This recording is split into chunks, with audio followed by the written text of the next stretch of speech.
What is identity? It's one of those really interesting things that we don't really consider, we don't think about. Certainly when we're growing up and we're learning about the world. We learn about it in such a funny way, right? We start as a small child learning about like words, right? Words for things, labels. Then we learn numbers and letters. Then we learn short sentences. And then we start to learn about relationship, and we learn about function of various objects in our environment, and, on and on, right? But we really learn from the outside, don't we? We learn about what's out there. And we learn about me. We learn about like that self-awareness comes online where it's like, oh, I know this is my body, right? I can look in the mirror and go, oh, that's me in the mirror. But we don't really go beyond that with the learning. More what we do is we start to just keep learning more about the world. And then empathically or through emotional impressioning, we learn to actually structure an inner world in a way that is strangely opaque. We actually learn to hide aspects of ourselves like very early on, right? Sometimes with a lot of trauma, like massively hide things about ourselves from ourselves.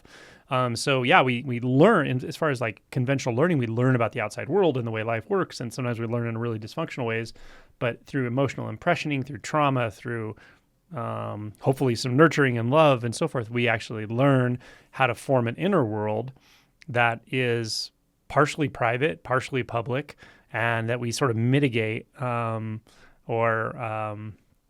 I should say modulate the barrier between inside and outside, what we're going to say and what we're not going to say, what's our private thought and what's not a private thought, and so forth. And so we learn all this, right? But we never actually start from the very beginning and go, well, wait a minute, well, what am I though? What is identity? What is it that's doing that?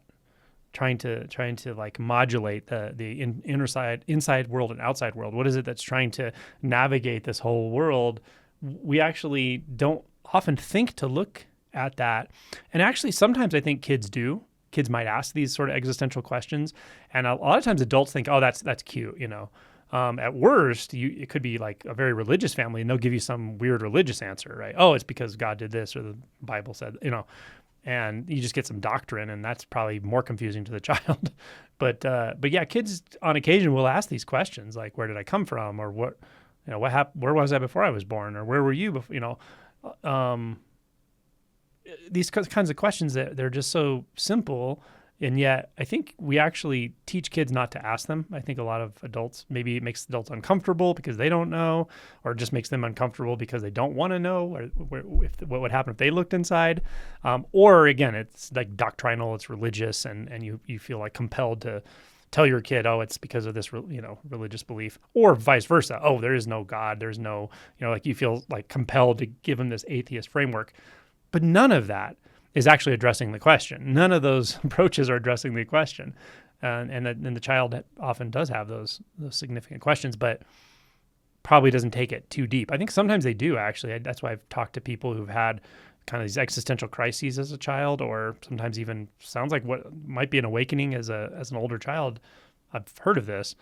That child may have actually done some significant inquiry on their own through their own intuition, right?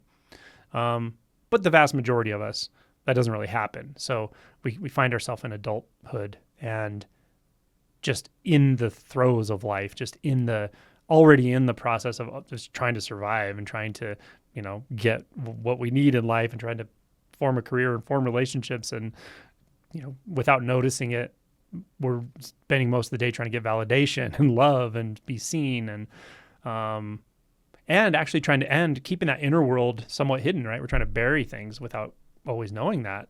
Consciously, we're trying to bury the sense of something's not okay with me. Something's not okay with the world. Like burying the sense of the fear of loneliness, burying the fear of abandonment, burying. So we're kind of doing two things simultaneously, right? We're solidifying an outer world and a dualistic experience, and we're also sort of pushing in and repressing an inner world in certain ways. And obviously, it's all very dualistic. So what does that feel like? Well, it feels like suffering. Feels like dukkha. Feels like unsatisfactoriness. Feels off. It feels like something you want to address, hopefully, at some point. So that's what we do. We address it. And the long and short of what we're addressing is identity. It all comes back to identity one way or another, right? Who am I? What am I? Or perhaps you have more of a savvy understanding or something of the way the mind functions, or the nature of experience and presence. You might say, what is consciousness? What is awareness? Who or what is aware? Where is that? Where is that aware experience? Why does it feel like there's a center, but I can't find one? Why do these thoughts tell me all this stuff about me, and yet I can't actually find the me? That's bizarre, isn't it? And all those thoughts about the past and future, when I realize those are only thoughts happening right now, I realize I can't find a past or a future. So it's kind of suspect to even imagine there is a past or a future, because there's only thoughts floating around. But whether their thoughts are here or not, something's here. I don't know if it's a thing, but there's an experience here. There's a presence here, right? That can become very, very interesting. That's starting to investigate the nature of identity, the nature of presence, the nature of your experience of being alive. It may feel like a strong sense of I. That's great. Look for it.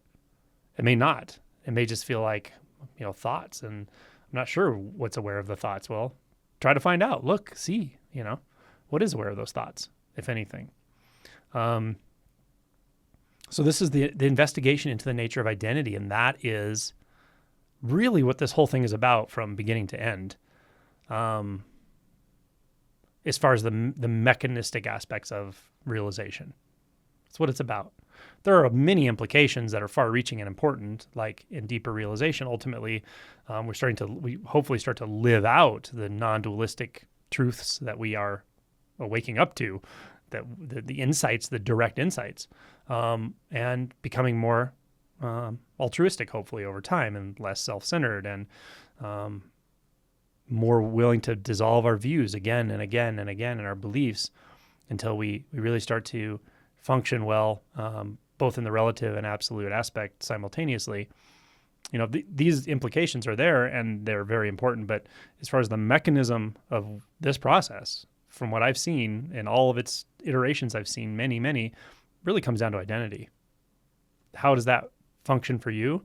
How does that play out for you? I don't know. Give yourself permission to investigate it. Give yourself permission to look into the nature of identity. Who are you? What are you? What are you? Yeah. If your thoughts start answering the question, well, I'm a collection of beliefs and processes and this and that. Okay, it's fine. Those are thoughts. But what are you? Right? If those thoughts aren't there, do you cease to exist? Maybe you do, maybe you don't. I don't know. What's your experience, right? Look into it. Really start to dig in and become curious. That's what this whole thing's about. So the reason I say this is because, some people are really hooked up to believe that someone has the answer they don't have, right? A certain teacher, a certain pointer, maybe you listen to me and you feel something when you listen. So it's like, Angelo must know something I don't. It's not true. So I just want to point out, I don't know something you don't. You're not going to get something from me that's going to give you the magic code or the secret pill or the secret mantra or the secret technique or anything. What you can get from me is me just saying, get interested in it yourself. Be really authentic in a way that maybe you haven't been since childhood.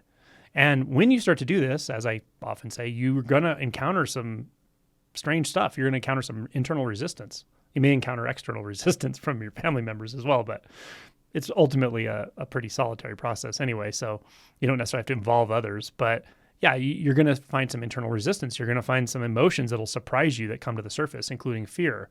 When you start digging into the identity structure, that's just going to happen. Totally normal. It's okay. It may feel overwhelming at times too. And, that's just how it goes. But it will subside. These emotions come and they go.